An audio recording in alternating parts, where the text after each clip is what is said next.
My fault. I had no audio. Okay, my fault. I was hooking up the audio, but I forgot to grab the microphone. So there we are. You see lips. There we are. Okay. You see my lips moving. Okay. All right, great. Well, thank you for letting me know that.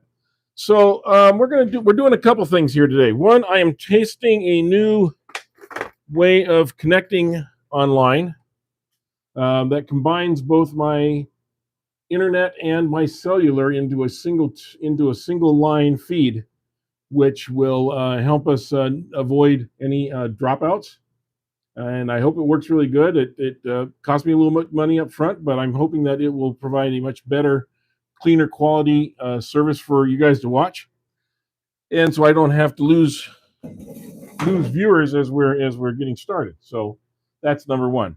So number two, what you see here, I'm going to kind of move the camera back down to this instead of on me. But what you see here is some cutout blanks that I made out of a board, and it was just a board similar to this one. And as you can see, this one I've already got marked. I'm going to be cutting out 6 plates out of this one, slightly smaller because it's a smaller board. But just using a circular device to make my circles, I can put these on the bandsaw and I can cut them all out. And I marked the centers so I know where my center was built from. So that's really helpful when you get to putting these little face plates on. When you put the faceplate on, you want that dot to be as dead center as you can, so you are not taking off any more of the outside than you absolutely have to. So that's what I start with here, okay? So this one has a faceplate. This is a faceplate. As you can see, here's the little dots that I made. I just put the little faceplate on them to mark them out. And these are really pretty easy to do for the most part if you have a good wood. And we did one of these the other day, and when we did it, we weren't sure what kind of wood it was. We now are pretty certain that it is an oak variety, so we know that. And it seems to be able to stand up to the turning and not split out on us. So that was good too. So we're going to try and put a few of these out. And the best way to sell plates is to have a packet, about 4 or 5 of them, something like that. 6. So I'm hoping, if I can, I've got 6 blanks altogether. I made one already. I'm hoping that we can make this into 6 plates of rock approximately the same size.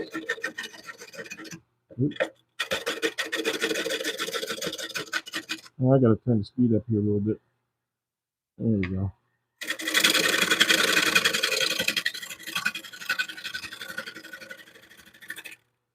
And I always say this, but a lot of people, when they're trying to round something, they try to come at it straight in like this, okay? And I'm going to see if I can get you a little better view here. Okay? A little bit better view. There, okay? And a lot of people try to come in like this, and as it's coming around, it's taking a little bit, but it's also grabbing, and it's not going to give you a nice clean cut. If you come in from underneath and you slightly get under the skin, so to speak, so that you're not bumping as you go on, you're actually taking off like that, and just ride that bevel all the way across. We now have a nice smooth finish. It drops off just a little bit right here. There's a little bit of drop off there. I'm not quite sure why, but I will. I'll make this one just slightly smaller so we can maybe address that a little bit.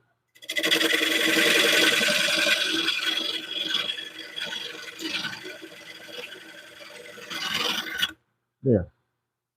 Now let's see how we're going. Okay, good. Now, let me just clean this edge up.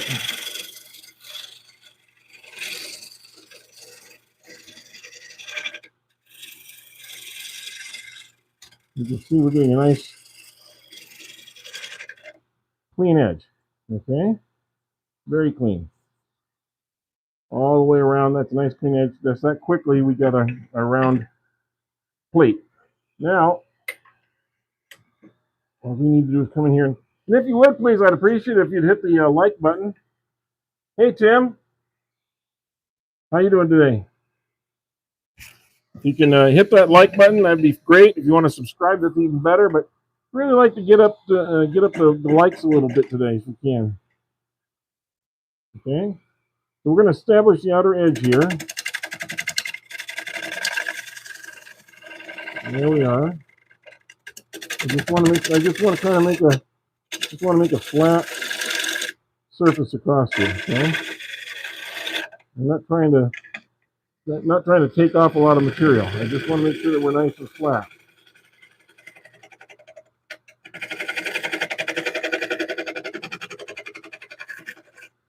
Just like that.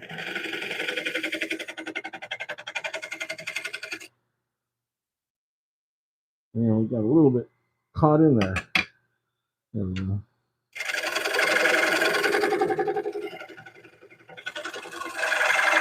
Whoa. Okay. Came off the edge. That was me. That was me.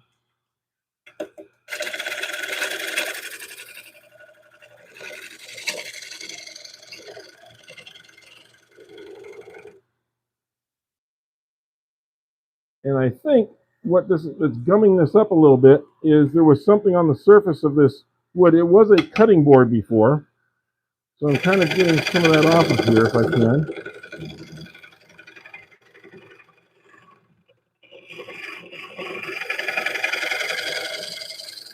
Okay. That's pretty good. Now we're just going to kind of square this off a little bit.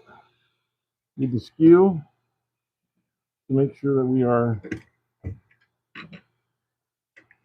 flat and true, and we can start doing the tenon.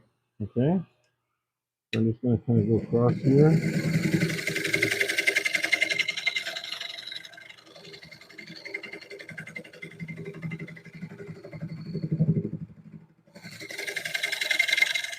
Okay.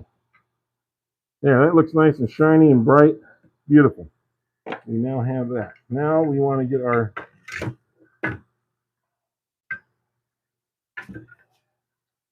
tenon and trying to find my favorite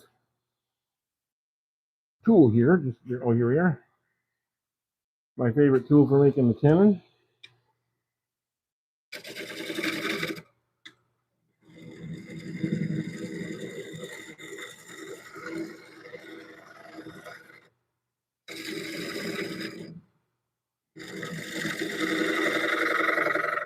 And I just want to check this, see if I'm in about the right place. I know that's really ugly right now, but am I just about the right size? Yeah, I'm just about there.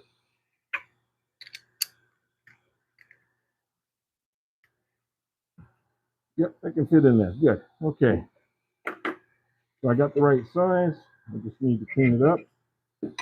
For that, we'll use this.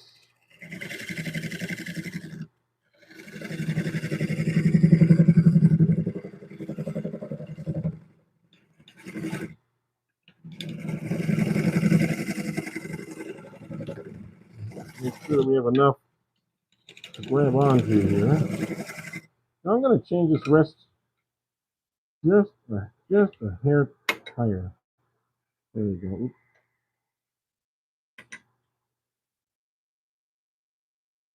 If I'm a little better, it's a little higher, but that's okay.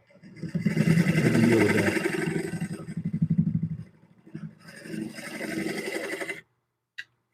Okay, there we are. Very clean. All the way up. Good. Okay, nice clean tenon. That looks good. I'm going to, this seemed to do really well the last time we did this. I'm going to do the thin CA glue trick on here.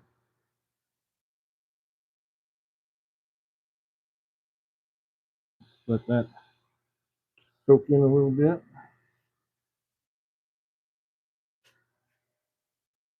And we'll wipe it off.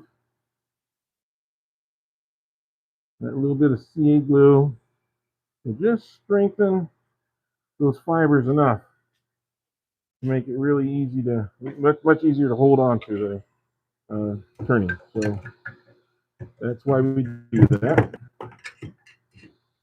Okay, and that's all we have to do on this one. So to speed things up a little bit, I'm going to go ahead and do a second one right now before we switch into the backside, and we'll be able to knock them out a little bit faster. Okay, so we're going to do the same thing on this one. And they'll look slightly different each time, but not much. They all came from the same board. Now you see that's a little bit off there. Okay, good.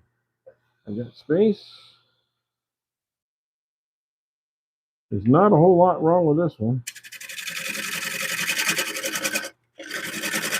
About 2 swipes, you should be able to round this one out.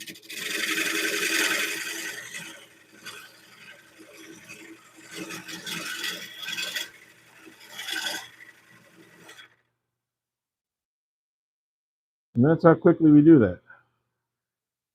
Very simple. Now I'll clean off this just a little bit. Get some of that stuff off of there. Clean off this edge a little bit. Now let's just look it over real quick. Make sure I don't have any flat spots. Looks like I'm good. A little bit of tear out on this one right here. We'll have to address that with the sanding. Okay. All right, and we'll go to the inside that quickly. You see, you can knock these out pretty darn quick once you got them all set up. So we're going to just very scrape across here, take off some of the old surface. Make sure we have a nice flat bottom, which we appear to have. Okay, that's good. Interesting, kind of almost like a burn mark to it. That's okay, we'll be able to fix that. I'm going to raise this up just a hair.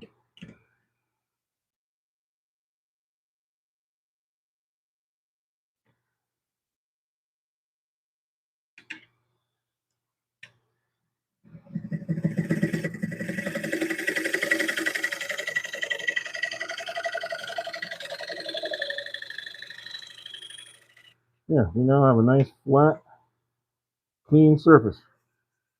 Just that quickly. Okay.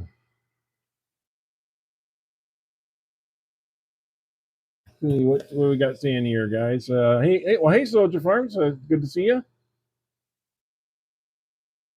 Thank you for saying for that. For slap the like button, I appreciate it. Plates are addictive, just like bulls. Yes, they are. Well, I was showing at the beginning here. I made 6 blanks,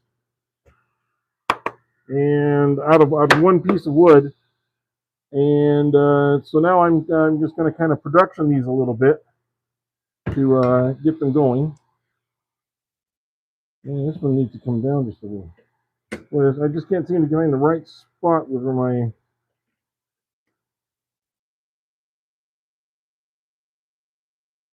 Let's see. Yeah, that'll make it work. I'll make that work.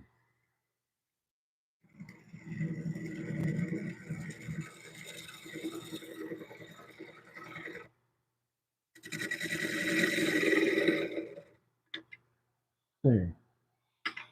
We'll see how close we are just with that. Yeah, I know I could mark them first, but I don't. I think that's going to work. So we'll clean this out.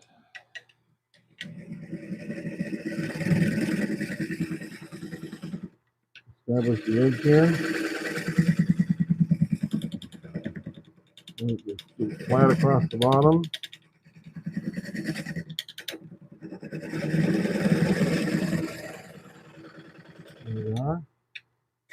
Clean that up.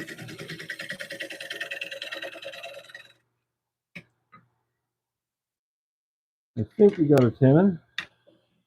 Okay. Yep, that fits right in there. Okay. And again, we're going to do the CA glue here.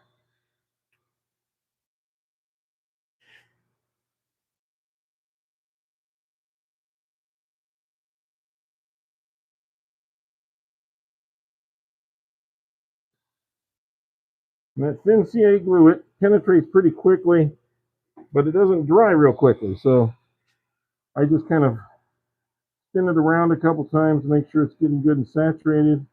And then I'll just wipe that off. Okay. Now, I am going to give this just a little bit of a sanding, only because it has a little bit of rough spot on the edge, on the edges here, and I want to make sure that we address that now before we turn it around.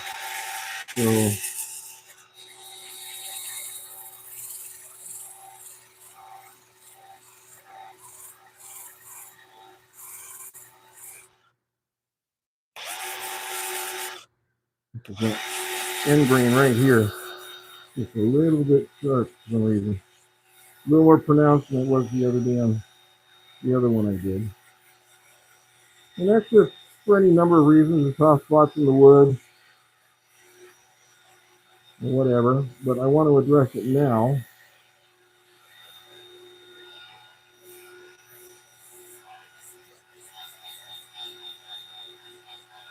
Rather than later. Okay, let's see how that feels now.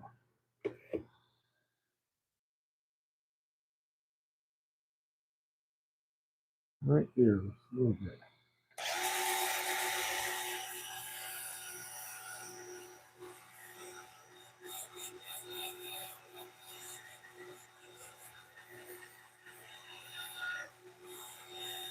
All right, you got that. And I don't think we'll need to deal with that anymore for right now. We'll do sanding when we get the whole thing done. Okay, so let's take this one off. And we're going to take the screwdriver here, the power wrench or power screwdriver, and we remove these.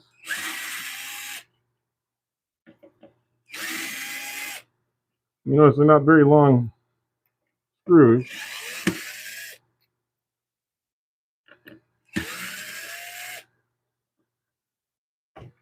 Okay. We'll set these over here because we will probably need them for the next one. And I'm going to go ahead while I got it in my hand, and I'll take this one off too.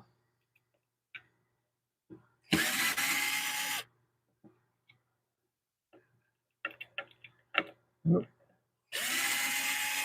2, 3. Yeah, I know this is the boring part. Okay. I know. It's just what it is, guys. It's part of turning, because you have to do the boring stuff too. Okay. So we're going to put the chuck on here. Now this chuck has a tapered. See, I'm going to clean this off actually. It's getting a little dirty. This has a tapered grip, like a dovetail. So when you want these to have a slight dovetail in when you're making them, so that it has a chance to dig in to the dovetail. Okay. Now I'm just getting a tightening there. I want to see how it turns. Oh, that's really nice and smooth. That's a good one. Okay. So now we're going to work on the base of the bowl itself, right? So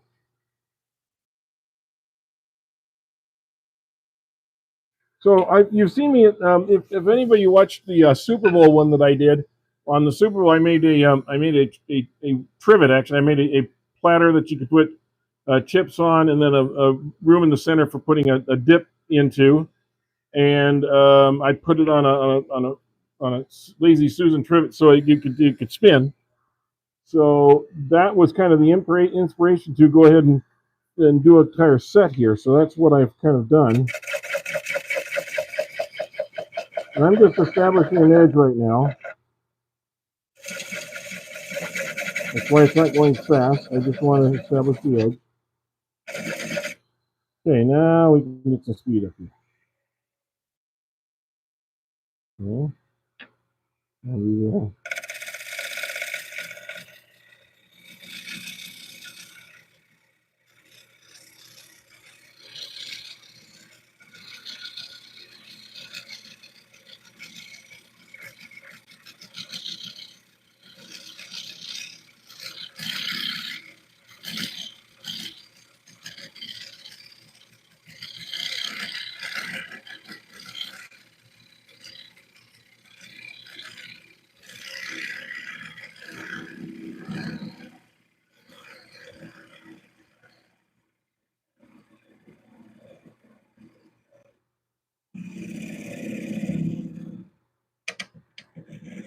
Now this is the same gouge that I used on the outside and on the back side.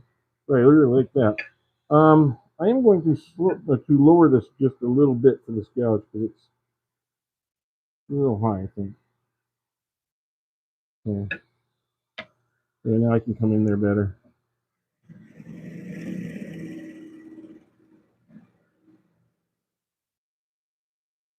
Take that little nib off. Okay. So now we've established the outside edge and the turning, and I can see the grain. Doesn't look like there's anything difficult about it. I'm going to double check my attachment here, make sure I'm in good. Because I got it, okay. Don't want to over tighten. You never want to over tighten that. Okay. All right. Let's get in there. It's coming like this. Go down. Clear it out. And then ride this bevel right across.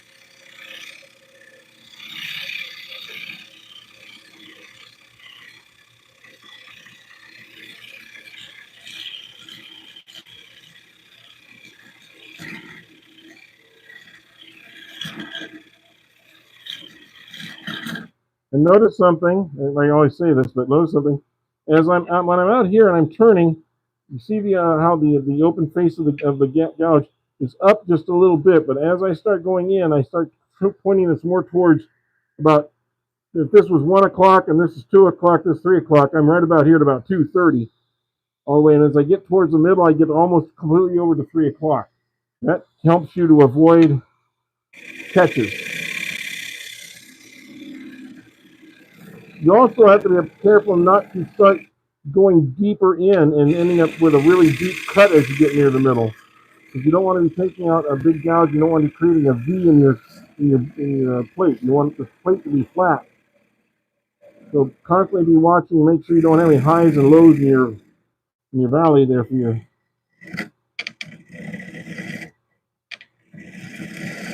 We can come this way too.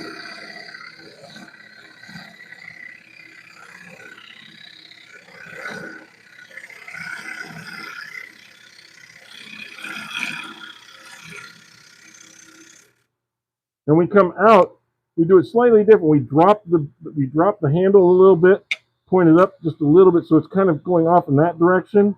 It's still going to be very close to like 9 o'clock.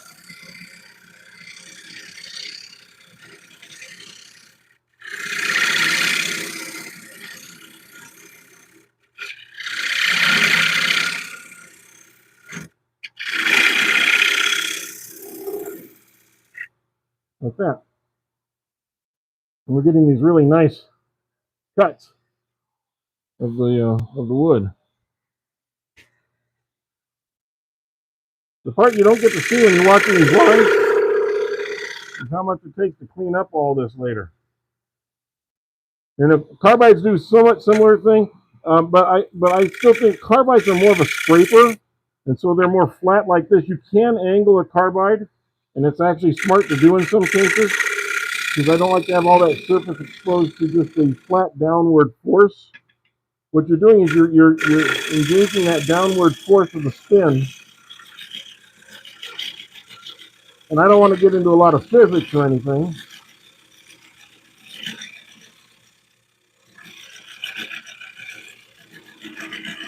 But you can certainly do this with carbides just as well.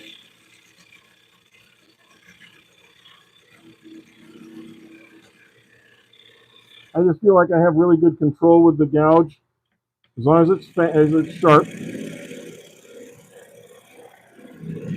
Got to make sure you sharpen your gouge properly.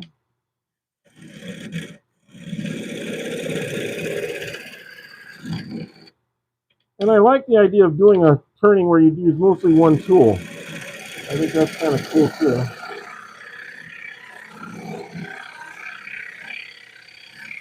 Although we did use the skew and so forth to flatten things out. And I think we're reaching our maximum depth here. I may have almost overshot it. I got to be really careful here.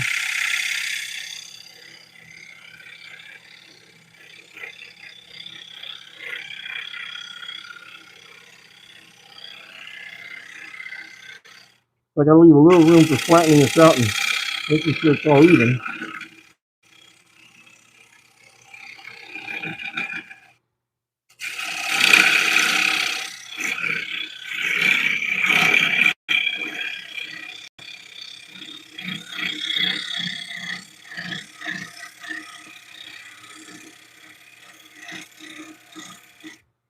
I hope all of you made your. This smells pretty good too for some reason. I'm not sure what it's on here, but it smells pretty good. Anyway, I hope most of you have done your are working on your NCAA tournament picks.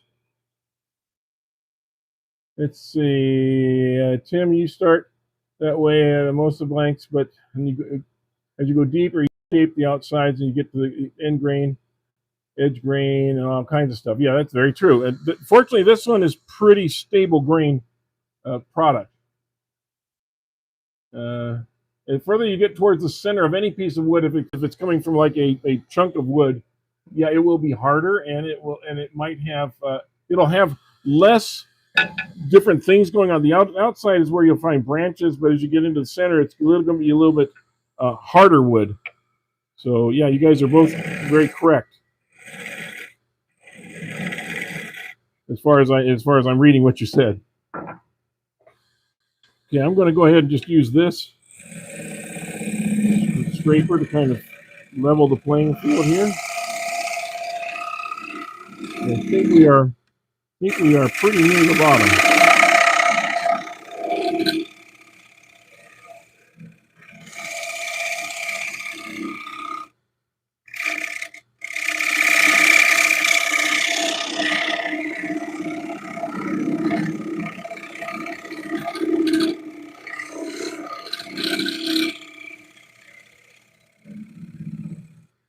As much as I would like to make these in a sort of a production manner, every one of them is going to be slightly different.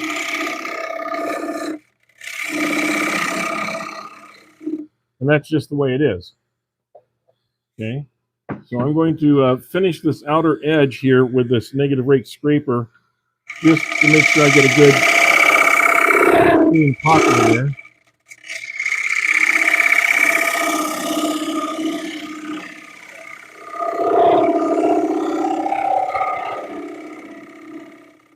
And I was watching that right here. I was doing it over here, but I was watching it right here, and I could watch it actually go in exactly where it was going. And yeah, I think we're pretty close. I'll double check with the gauges just to see. Let's see. We are a little over 1/4 of an inch from the bottom here, but then again, we also have about an 1/8 inch or so of a miter tenon, so we really don't want to go much further other than what we'll be sanding out. So I need to clean that up to make sure that it doesn't show up as a tool mark.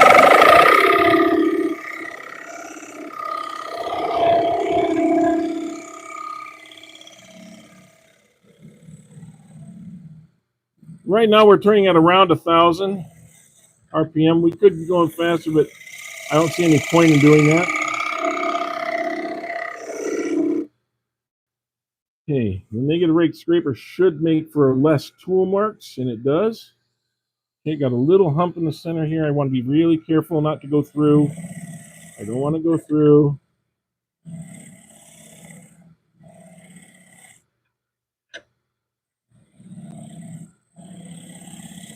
The last thing in the world we want is a see-through plate, right? Okay. I think I'm going to call that a. And while it's on here, I'm going to go ahead and sand the surface a little bit, make this one ready to go, and we'll switch over to the other one. So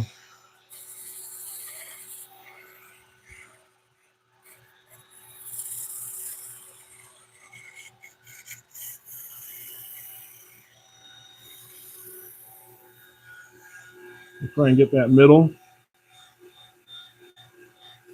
Sanding is a lot easier than trying to take that last little hundredth of an inch off with a tool. Sometimes sanding is just the better way to go. In fact, if you don't mind, I'm gonna put on my dust collector here.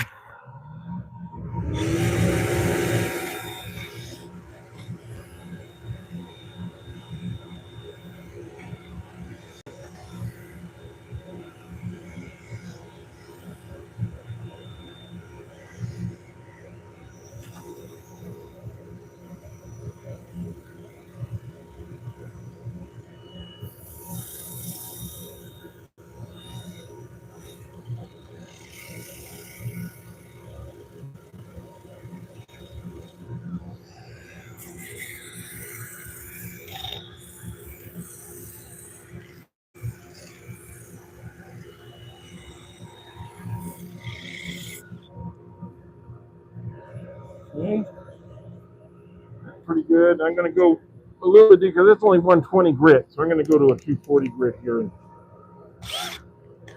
I'm gonna do it in reverse.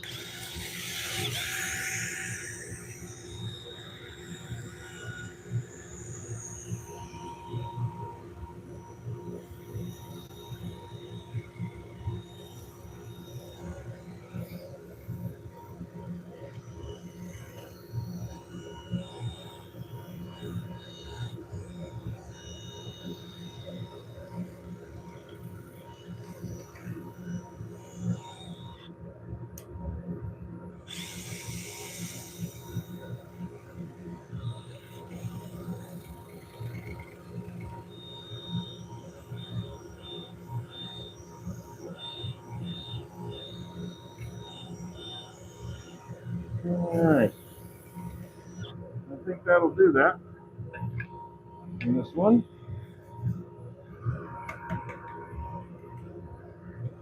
Okay.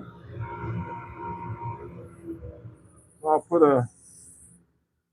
put some wax on this one. We'll call this one good, and we'll bring the other one over that we were working on and post it up here. As you can see, this is kind of like doing pens. You can knock them out relatively quickly once you get the process going. It's all in the process, though. You got to make sure you're doing your steps in the right order. Oops, didn't want that. All right. All right. And that. We'll put a little more in here.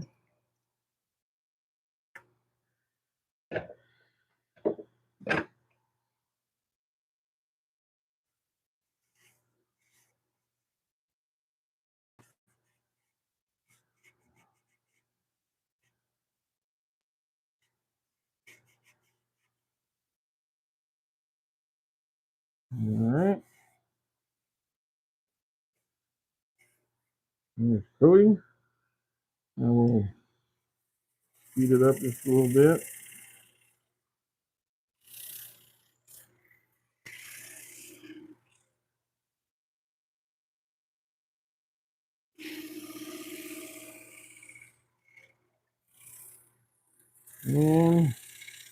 we have a finished bowl, or finished plate, I should say. That means I shouldn't say that. I should have just a little bit more. And this will probably take a couple coats anyway, simply because it is very dried out wood. So I don't mind putting a little bit more on here, and we'll let it soak in and let it set for a while.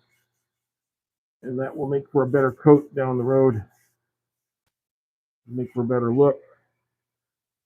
Okay.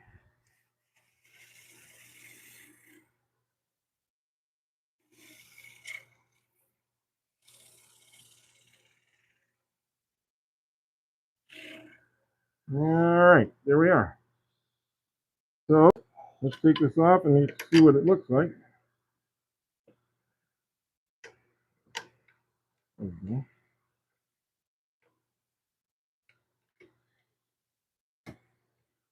There we go. Wanted to stick. Okay, so there we go. Nice. Well, I got to do the bottom here just a little bit. Wipe it out. And we'll set this one aside and put jack the other one up on here and get it going.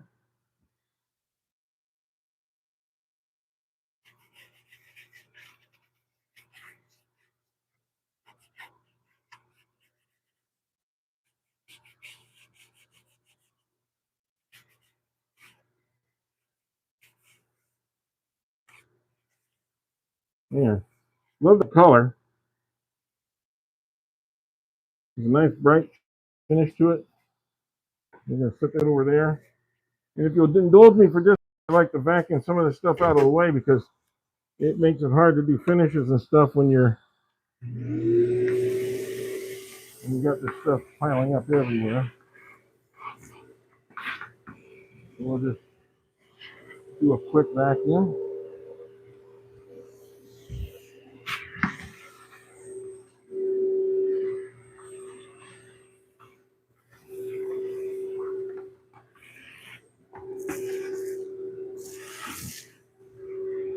Take some of this out of here. But look at all this that came out of that one little plate. Well, I guess 1.5 plates if you count the. I did part of the other one on here.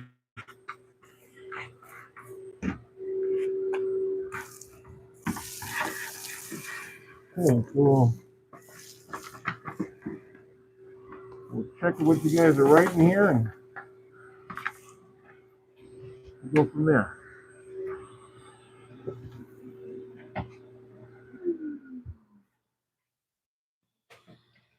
So what are we saying here? After your marathon, love the other day.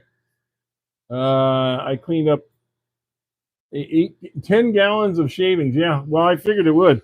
Well, you've been doing some marathons lately. You seem to go on for a couple hours. I used to do 3 and 4 hour ones. Yeah, 3 and 4 hour ones are great, but they really do wear you out after a while. You know, they really are tiring. For the rest of you that are in here, please do hit the like button. I see we have a whole 18 likes so far. Apparently, nobody likes what they're watching. I don't know. That's kind of what it indicates to me, but maybe I'm wrong. Maybe I'm misinterpreting. Okay. So let me find from here. Okay.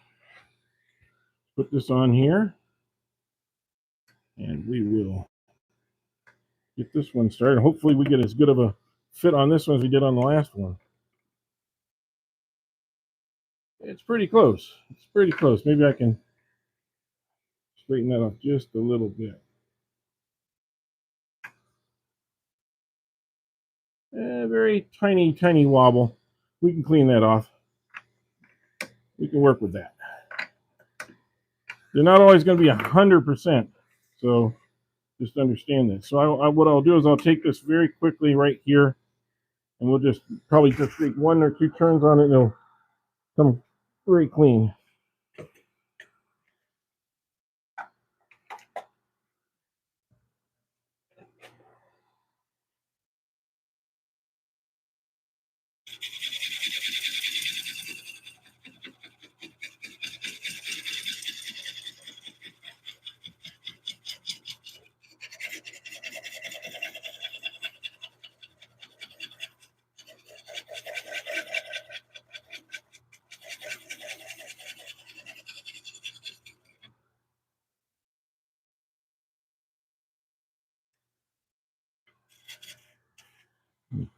speed up.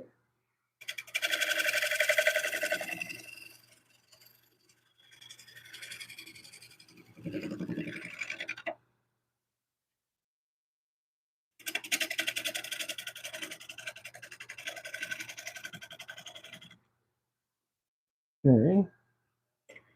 Now we will go in here.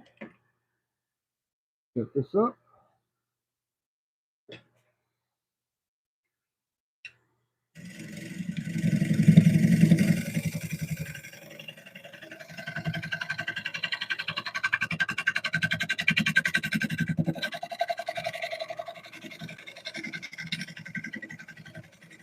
Seem to have a little bit more of a wobble on the outer edge than it did on the inner edge.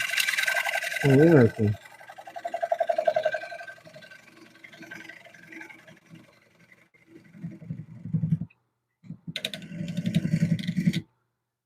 Okay. That looks pretty clean though.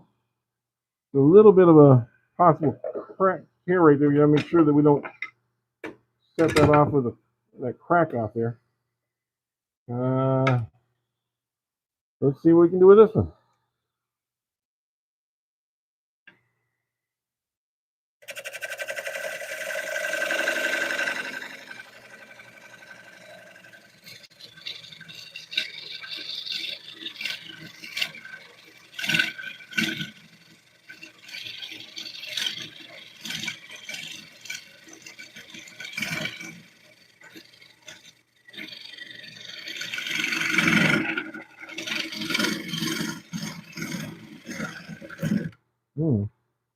It's getting a little rough, so I think I'll come through this way.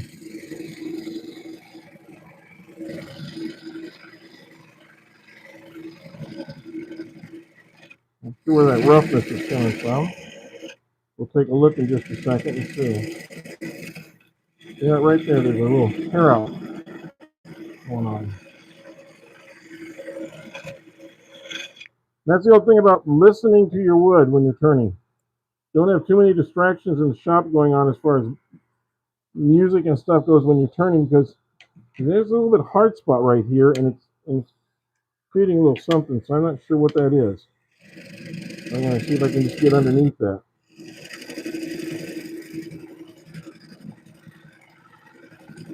It's causing a vibration, and it kind of goes around. So what am I seeing? I'm not sure what it is, but it could be just this line here. So I'm just hoping that I can get underneath that, and then it won't be a problem anymore.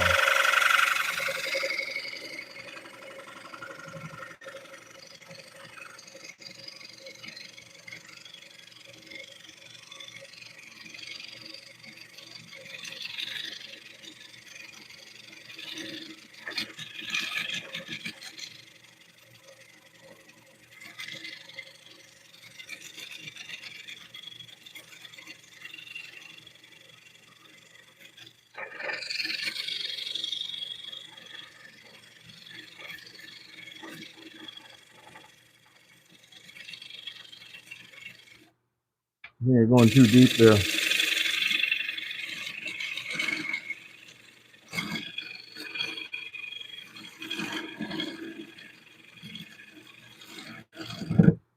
Oh, there we are again. It's tearing out right there.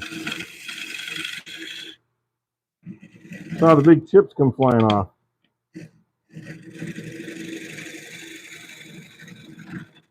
There's something tearing in there.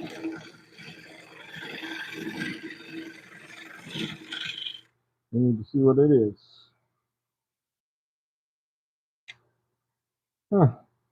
I can't quite see what it is, but something, I could see the chips coming off like this. That. So something tore out of there.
Now, I got to get some of this out of my way here. It's getting piled up pretty high here. These are great shavings for taking out to the garden. Problem is, I got so many shavings now in my garden I can't take anymore. I tried offering them to some of the neighbors, but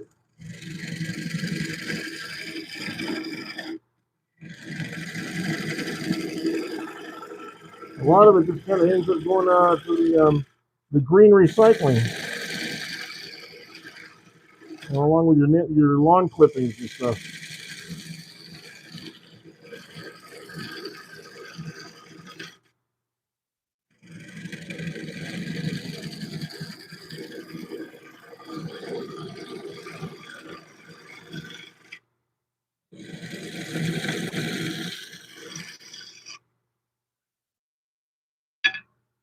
There we go.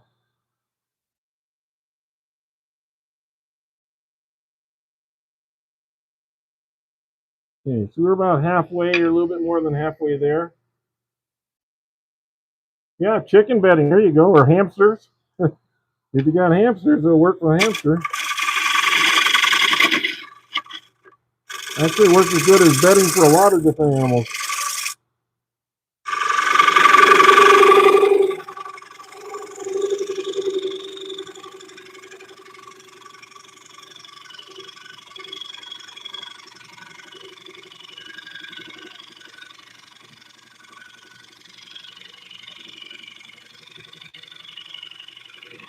Just be careful what kind of wood it is. Some woods are toxic. You don't want those getting into your food supply. You also don't want them to get into your animals. Be aware of what it is you're cutting.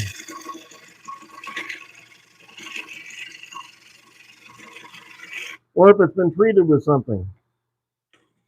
You know?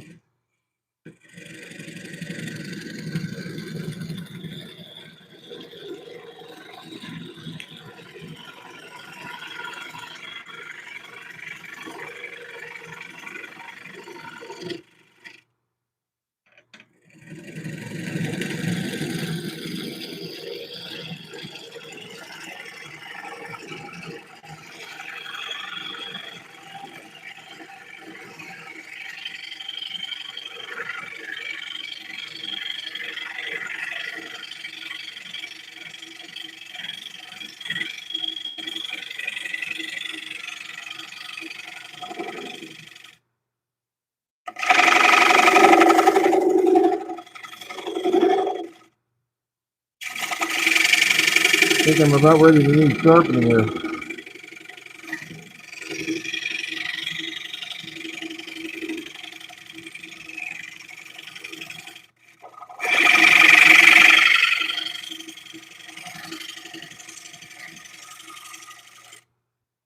You always got to be really careful because you don't want to snag something as you're coming up that side. I want to keep them about the same also. Let me see here.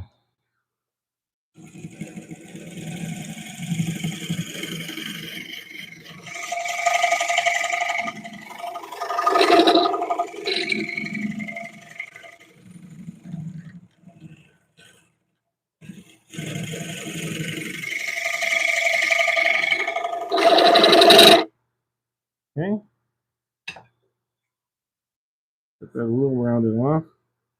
I think I'm pretty close to the bottom. Let me see. I want to be as consistent as I can, as uniform as I can. Oh yeah, this one's nice and, yep.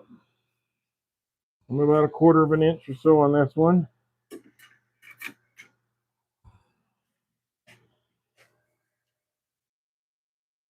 So what we need to do is just kind of clean up the bottom. I'll use something different this time. I'll try using my scraper here.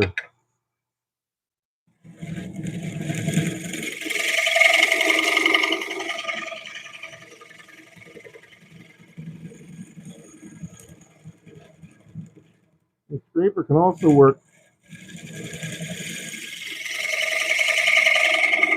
for that, but doesn't get into the corner. So that's where we go back to this negative.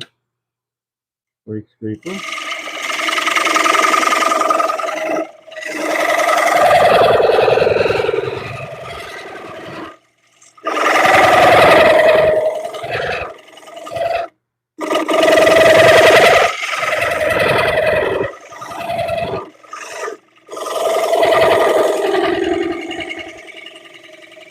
Now, this does not take a lot off. It's not meant to.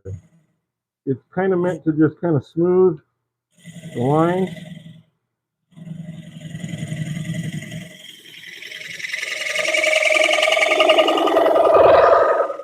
Yeah, that's what it does. Okay, I think that's good. I think we'll sand this one down just a little bit. And that one will be out of the way. We'll be able to compare the two of them. Oh, sorry, I wanted to switch back here. Okay.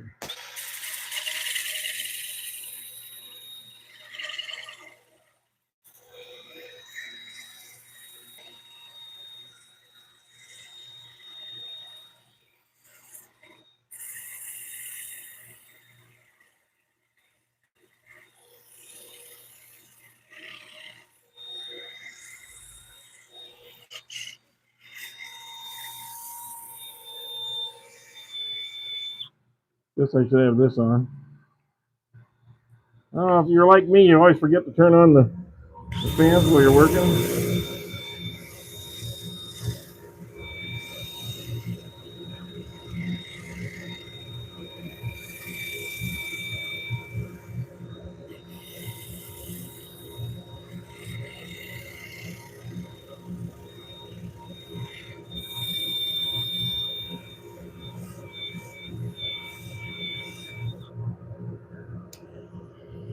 Okay.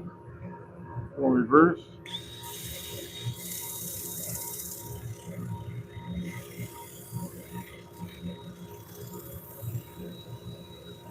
Good that you go in reverse. You want to get a good sanding.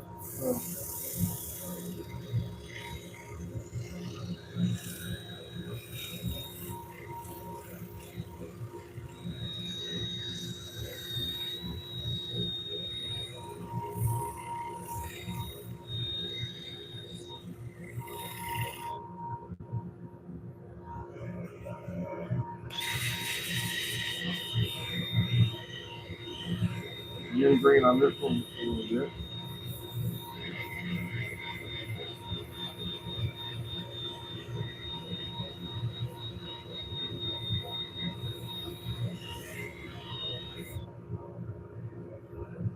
Good. All right. Now I'll just go with the 240 grit. So I just did the the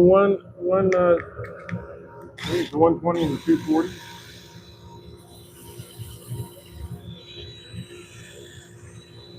That's all we're doing on this. This is in reverse still at the moment.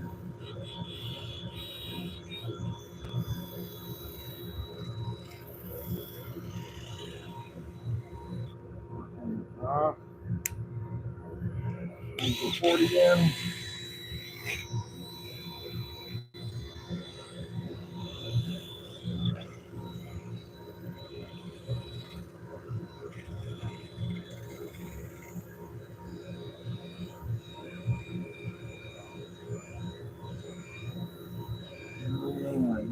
Nice surface there.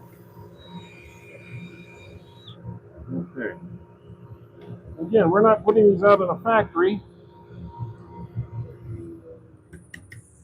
And anybody who's buying these is going to know that we did not do these in a factory, and that they're going to have certain little variances between them. But at the same time, I want to try and make them as close to the same as I can. So let's see what we can do here. We'll put these two together here in a minute and see how we did.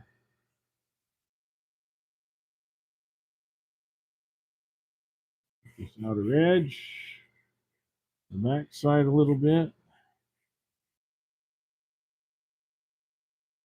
Okay.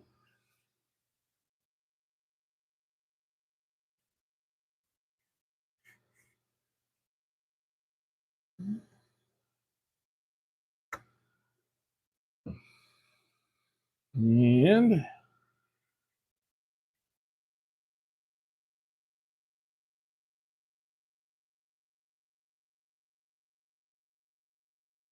this is kind of the fun part. I love putting finish on woods because you get to see it come alive, and you get that real hand to the wood connection that you don't have when you have the tools in your hand as much, you know. So I really like to just have that real hands-on connection with the piece that I'm making. And I think the feel of natural wood is so much better than trying to put like a gloss finish or, you know, shellac finishes. I think they kind of take away from that natural feel that you want of the wood. And anytime you want to brighten it up again, you just take a little beeswax to it, and it's ready to go again.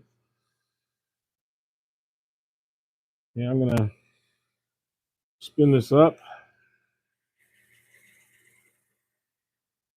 and we'll try and get that to go in the wood a little bit.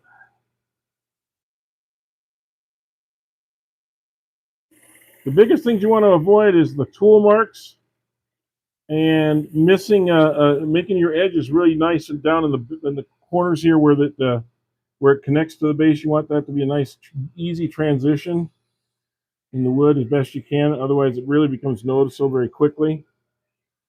Okay. All right. So I'm going to take this one off. And we'll put a little on the back of this one. It's like I always say, isn't it amazing how just a little tiny 1/8 of an inch hold is all you need to keep a piece of wood on here while you're turning it, if you do it properly. And if you pay attention to a few things as you're going along.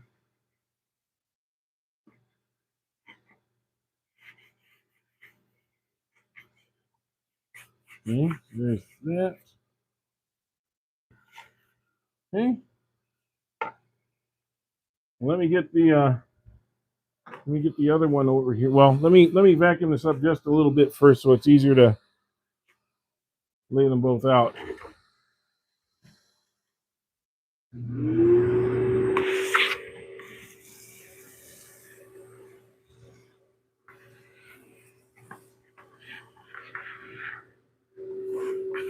And if you're new here, what you're hearing is I'm only running at about 60 decibels on a shop vac because I put a sound dampening system in place, and I built a box for the whole thing, and I lost zero power for my shop vac, but gained so much as far as versatility and being able to still talk in the shop, not have my ears ringing when I'm vacuuming, cleaning up. It just really makes a huge difference. I'm able to talk to you guys. And when I put a decibel meter on here, it says about 63. The normal decibel meters reading on a shop vac is around 90 something, about the same as a jet engine. So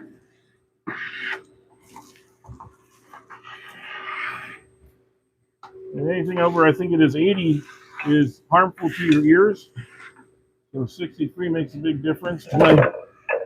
This old man is trying to maintain his hearing before as he gets older.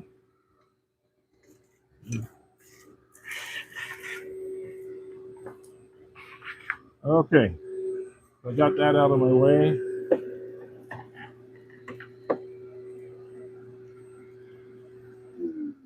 All right. And let's bring the other one over here to go with it.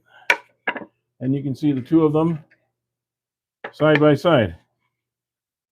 So what do you think? Which was the first one I did? Do you remember?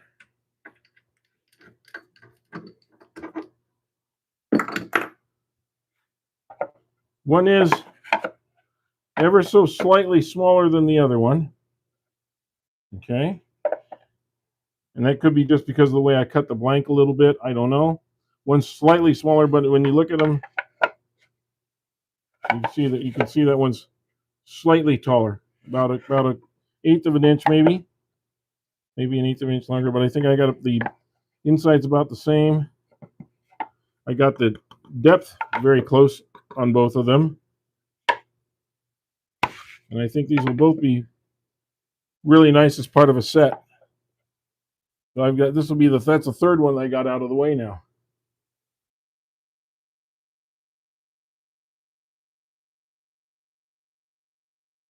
You didn't split your box. I see. As a Harbor Freight has some cheaper drills.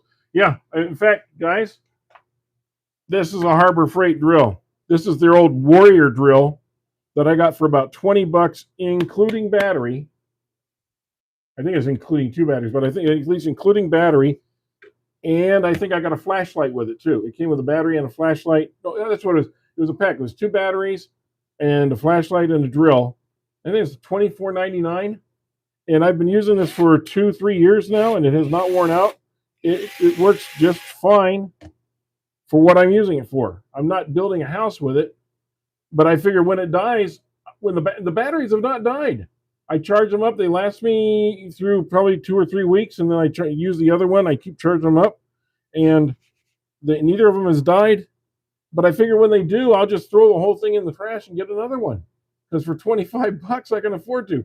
I can't even buy a battery for my Ryobi or my Makitas or any other brand for under like $60, $70. So I mean, this is a steal at $25. So Harbor Freight, any day of the week for this cheap ass drill. Because all you're saying to do is take screws out and put screws into a piece of wood. That's the only thing I'm asking it to do, basically. Sometimes I use it for sanding a little bit, but not that much. So what do we think? Is this a good deal? Because this board cost me $2. I'm going to get 6 plates out of it. What would you charge for one of these plates if you were charging in a set of 6? Would you say $25 for a set of 6, $30 for a set of 6? What would you call it? I'm kind of curious what you guys would do. Whew, it's getting hot in here. I'm going to have to turn my air conditioner on soon.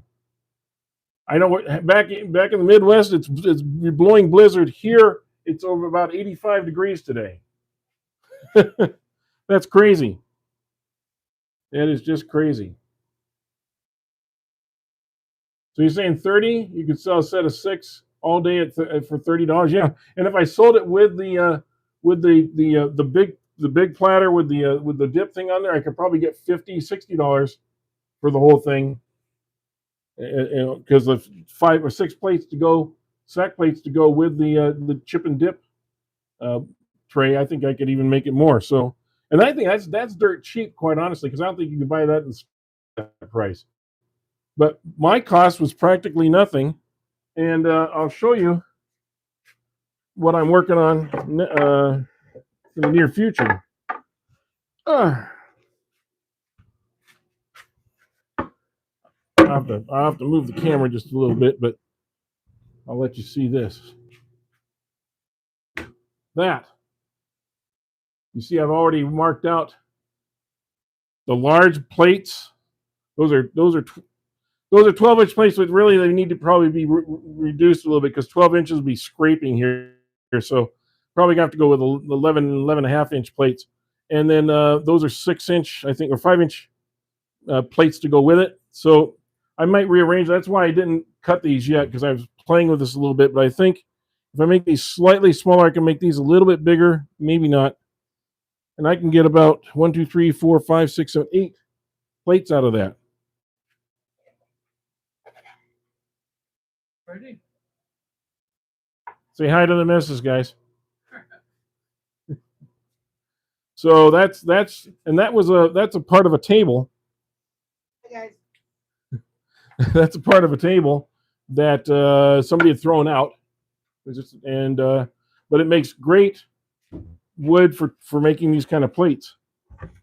It's not quite as thick. It's about a little more than 5/8 or 3/4 inch thick. But you see the other side of it. So once I get it cleaned off, I could stain them, or I could just clean them up with the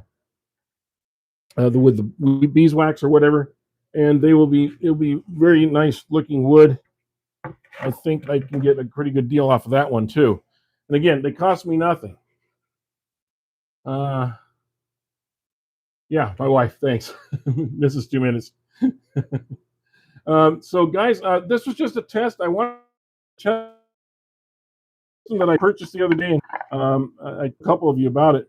But a company called Speedify. I'm not getting any money for this. I'm just letting you know. Speedify, what they do is if you go on their website, it's spelled like it sounds, SPEEDIFY. Go on the Speedify site, and you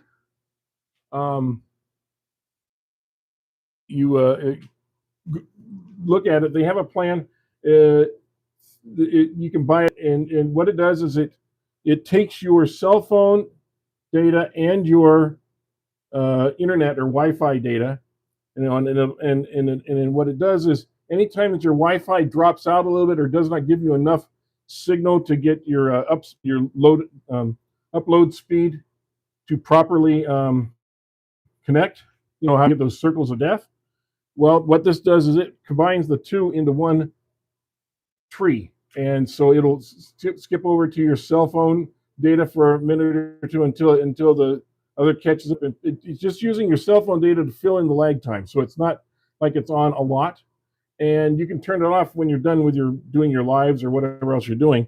But it really does cut down. Apparently, I haven't had a single drop off today. Looks like I have a pretty good clean signal. I'll be interested to look at the data because it gives you some really easy to read data telling you when it had to use your cell phone data and how often it had to use your Wi-Fi data power. So you'll see the megabytes that were used. And so that if I see that there's drop-offs, I'll know that it was picking up the difference. Well, your 10 by 20, I told you your 10 by 20 lathe is perfectly fine because these are only 6.5 inches. So you can do a 9-inch plate is a darn good sized plate. That's enough to put. And if it was slightly thicker, like say 2 inches thick, it's now a scoop bowl, which actually is perfect for chips or popcorn or anything else. So if you use a 10 by 20 to make your popcorn bowl, and then make a cup some little bowls out of 2-inch thick wood, you'd have bowls to go with the bigger popcorn bowl. So I mean, there's other ways of going around that. 10 inch you can do a lot. I mean, because honestly, most of the things that I turn are not that size. I mean, occasionally I do. You've seen me do some big ones. I've done a couple of 15 inches, but on the outside part of my lathe. But 10 inches is more than plenty for most. Yeah, you have to trim the 10 a little bit because, well, two things. You have to use your banjo on the outside only because it can't slip underneath, right? But 10 inches, is still quite a bit of room. Remember, this is about 6.25 inches to the middle. So that means this is a 12.5 inch throw. So if I have a 12-inch bowl, I can barely spit it on here, okay? 12 inches will barely fit, and I better be really good with the cut. And so I've had somewhere I've had to go back and trim down the wood because there's just too much. That's only this big of a piece of wood. I mean, look at that. That's 12 inches. That's as big as you got. So I'll give you an example. Oh, here we go. Here's a good one. It's a piece of oak I've got. Now, that fits on there. I've got it about in the center. This is about a 10-inch piece, but it is huge. It is heavy as hell, actually. That's what it is. Yeah, it's just under 10 inches, okay? Just under 10 inches. And if you turn this on your 10-incher, you'd be really taxing the motor. So that's another thing to consider is how powerful is the motor to handle the weight? Because this thing weighs in, I'm guessing at a good 20 to 25 pounds. I mean, it is heavy. It's very dense oak. And I've been waiting a long time for this to dry out some, so it might be a little bit lighter, a little less stress on everything. Because it also, remember, that stress is on this. This can get bent if you're not careful. And once it gets bent, you'll never turn a true item again. This has to be perfectly straight all the time. And you'll see that's the one thing that sometimes older lathes, they have to take that out of there because it's no longer straight. One other thing, by the way, I don't know if you've ever seen this. This is a great thing to have to clean up inside both your tailstock and on your live end here. This goes in. It's a reamer. It reams out stuff. Now this one, fortunately, is nice and clean. But I'll bet that my tailstock probably has a lot to be cleaned out. A friend of mine made these on a CNC machine, and he sells them for $10. I don't even have his number here, so I can't even tell you what it is. But I got a couple of these. If somebody is really desperate for one, if you contact me, I can probably send it to you because I got a couple. I got a green one here too. I could send you one to use. But great thing to maintain your tools with. Okay. Well, hey guys, I'm going to get out of here. It's been 75 minutes, and there's only about 17 people watching, and I don't think anybody else is hitting the like button right now, to be honest with you. But I just appreciate this was just kind of a quick off the cuff thing. I wanted to do a couple of these, and I'll do these others, and I'll kind of bring it all back maybe Thursday or something, and let you see what I've done. And but kind of proud of these. These came out really nice, really quick.